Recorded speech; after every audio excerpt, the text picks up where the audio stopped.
Нэг л өглөө хөл хорой дотоож гэрээсэж гарах боломжгүй болсон тэр гэрээтэйгээ хамт 14 хоног хашаандаа их ажил амжуулжээ. Мөсөн гулгуур хийх гэж хашааныхаа цасыг хуу хамж устай зурж эхэлсэн гин.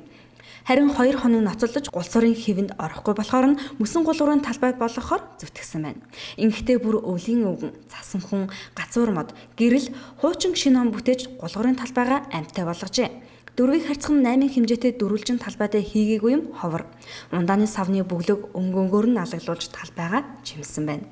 Хөл хорой гарч ирснээс хойш хүүхдүүд маань одоо гэрт одоо удас дурагт хоёроос өөр юм байхгүй тэлээ хичээлээ үзнэ.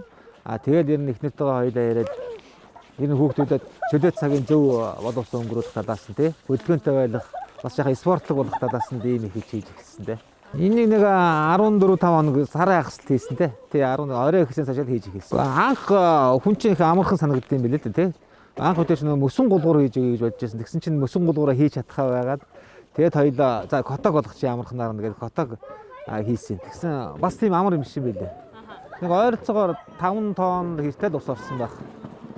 Тэгээ тэрнээс одоо яг нарийн битээрээ тэний тооцоогүй лээ. Нэгэн хүүхд зориулж байгаа чинь бас хүүхдийн анхаарлыг татахын тулд ээж бас шинэ жил болж байгаа. Тэгээ шинэ жил мэдээж одоо хийгдэхгүй. Энэ хөл хоройтой цагтээ бас хүүхдүүдийн анхаарлыг татахын тулд одоо бүх юм цогцоор нь бүрдүүлэх тийм сэтгэл төрсэн хийсэн. 1-3 цаг манай ихнээс цаг гаргацсан шүү дээ. 1-3 цагийн хооронд л тоглоно. Тий. Хамгийн дулаахан цаг дээ. Тий, хамгийн дулаахан цаг дээ. Мөсөн гулуурын талбайн жинхэнэ эддийг маргад эрдэнэ, амин эрдэнэ гэдэг. Тэд 7-5 настай хүү охин хоёр. Хашаандаа гулах талбайтай болсноос хойш гар утас оролтгоо болсон гин. Аав чинь хойлоо идэвсэн.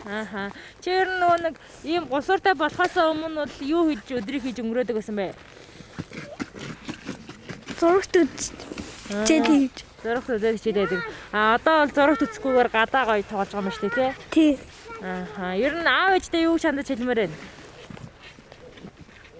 Ийм гоё хийж өгсөн баярлалаа хайртай шүү. Хөл хорой жаргалтай гэгчний эдэлж үр хүүхдээ жаргалтай байгааг харж суугаа бизагийн гэрээс гарахад хэдийн харуу бөрөө болжээ. Өнгөнгийн гэрэл анивчиж хүү охин хоёр нь хашаандаа үеийн найзтайгаа тэшүүрээр голгож чаргаар наадаж хоккей тоглоод хачин жаргалтай байлаа.